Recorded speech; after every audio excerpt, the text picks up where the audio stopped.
Kalau saya pribadi dikatakan begini, bagi saya nggak sampai 15 tahun ini mungkin Tuhan datang, menurut saya. Jadi saya tidak menentukan tanggal, waktu, dan tempat, tapi menurut apa yang saya lihat sekarang itu bisa saja, boleh jadi Tuhan datang 15 tahun ke depan. Nah itu makanya bersiap-siap kita untuk kedatangan Tuhan. Nah ini tanda-tanda kedatangan Tuhan. Dan kita akan melihat semua tanda-tanda kedatangan Tuhan ini, apakah ini sudah terjadi atau tidak. Dan bagaimana orang-orang percaya menyikapinya. Apa yang harus kita buat di dalam keadaan-keadaan sekarang ini. Nah saudara yang Tuhan kasihi, kita merasakan kesulitan-kesulitan, betul? Banyak orang mengalami kesulitan. Banyak orang mengalami tekanan uang, tekanan segala sesuatunya. Dan segala sesuatu itu sangat-sangat menakutkan.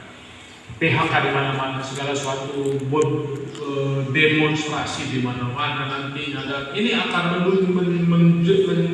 mengarah kepada yang namanya ketidakstabilan segala sesuatu, ketidakstabilan ekonomi, politik, belum lagi terjadi bencana-bencana yang sangat-sangat luar biasa nanti akan terjadi. Saudara Tuhan kasih dikatakan bahwa tentang kedatangan Tuhan itu saudara dikatakan bahwa ada yang namanya antikris. Apakah antikris sudah ada? Sudah dari dulu sudah ada. Semenjak Kristus ada, sudah ada antikris. Muncul Kristus, muncullah anti-Yesus. Bukan sekarang antikris itu ada. Dari mulai zaman Yesus sudah ada anti sama dia. Para orang-orang Farisi, orang-orang ahli Taurat, bahkan raja-raja Herodes itu semua anti dengan Yesus. Makanya dibunuh. Kalau tidak anti tidak dibunuh. Nah Yesus saja Tuhan yang anti sama dia, Yesus terbunuh. Apalagi nanti kita yang anak-anaknya mungkin akan terbunuh. Dan saudara lihat di Nigeria, mengerikan betul bukan? Di Nigeria sekarang satu hari ribuan dibunuh orang Kristen. Satu hari. Dan tercatat 50.000 orang Kristen satu tahun terbunuh. Tapi yang didengungkan Palestina. Tapi yang terbunuh orang Kristen. Yang diomongi yang ini yang terbunuh orang Kristen. Dan saya lihat kemarin di gereja itu, dan saya langsung lihat videonya, itu digolok, ditaruh di lantai, disembelih. Ada 3 orang megang kiri kanan, disembelih. Itu orang-orang Kristen semua. Dan terjadi penganiayaan di mana-mana. Sampai firman Tuhan berkata sampai genap orang-orang yang harus terbunuh, baru Tuhan datang. Dan ini mungkin belum genap. Masih banyak lagi orang-orang yang jadi harus mati. Dan ini sudah mendekati segala sesuatunya. Itu di dalam agama, belum lagi di dalam politik, dalam keadaan dalam keadaan dunia ini. Nah, saudara, kalau kita melihat jamnya Tuhan itu justru di Israel. Jam kedatangan Tuhan itu tandanya di Israel atau di Yerusalem. Bagaimana Yerusalem Israel sekarang?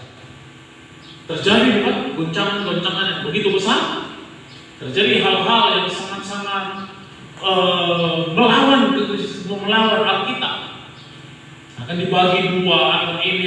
Padahal itu tanahnya Tuhan, tanah perjanjian yang diberi kepada bangsa Israel. Tapi mau dibagi 2. Nah, saudara, firman Tuhan berkata kalau itu dibagi 2, disitulah tandanya sudah mulai datang Tuhan itu. Nggak sampai itu 10 tahun lagi. Karena dikatakan kalau pendamaian itu terjadi, pendamaian namanya pendamaian palsu. Itu 3,5 tahun. 1 masa, 2 masa, dan setengah masa. Itu perjanjian palsu. Dan itu akan dan sangat dekat akan sudah terjadi. Dan itu di depan mata kita semuanya. Jadi ya saudara, kita harus sebagai orang Kristen ini harus melihat peta keadaan itu di Yerusalem atau di Israel. Apa yang dinubuatkan Daniel dan sudah saya sampaikan, itu sudah mulai terjadi.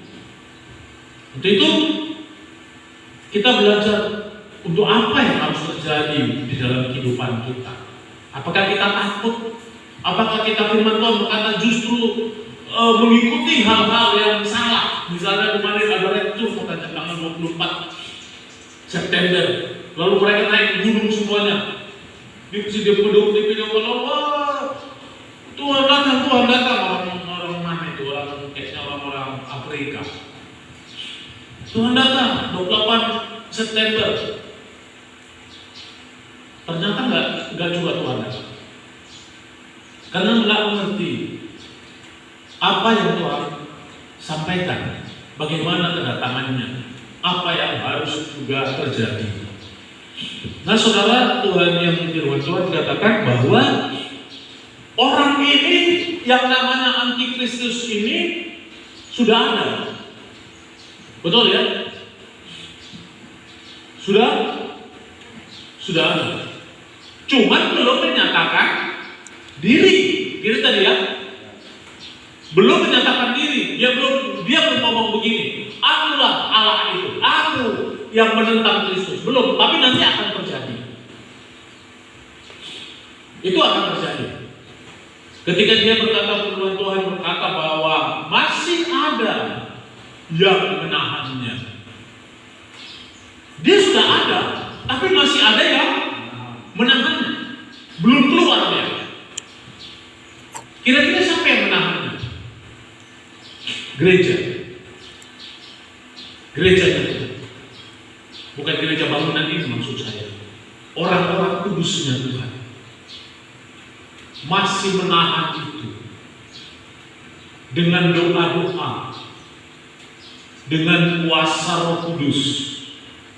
Masih kita ini orang-orang kudus yang masih ditempatkan di dunia ini, masih menahan antikristus itu.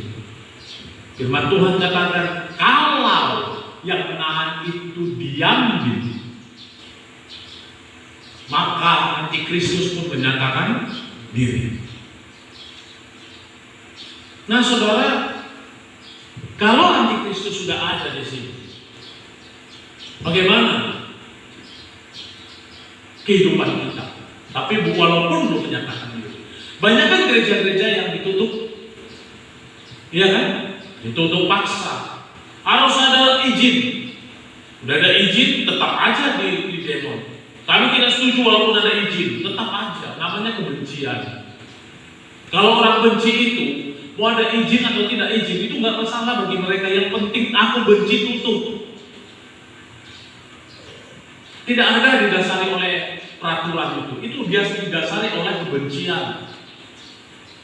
Nah itulah dikatakan masih ada yang menahan, masing-masing dikatakan apa? Masih mengganggu-ganggu seperti itu. Masih mengganggu-ganggu seperti itu.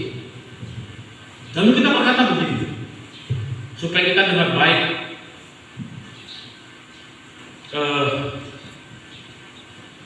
Kenapa masih diganggu Pak? Ada dua hal. Sekarang saya tanya, iblis suka nggak dengan orang yang percaya dengan Tuhan? Nggak suka. Dia benci. Iblis benci nggak dengan kita? Kenapa? Karena kita mengasihi Tuhan. Karena kita hidup di dalam Tuhan. Kita anak-anak Tuhan. Bisa nggak iblis mengganggu kita? Hah? Bisa. Dengan apa? Mungkin datang orang nanti 20 orang ke sini. Ini tutup, nggak ada izin katanya gereja ini. Betul kan? Atau pulang-pulang, ini orangnya nih tabrakan orang kita. Ini pendetanya, tiba-tiba saya di sana, pukuli saya. Bisa nggak saya mendapatkan itu? Aniaya, bisa nggak? Bisa. Kenapa bisa? Karena iblis Bekerja. benci. Sudah?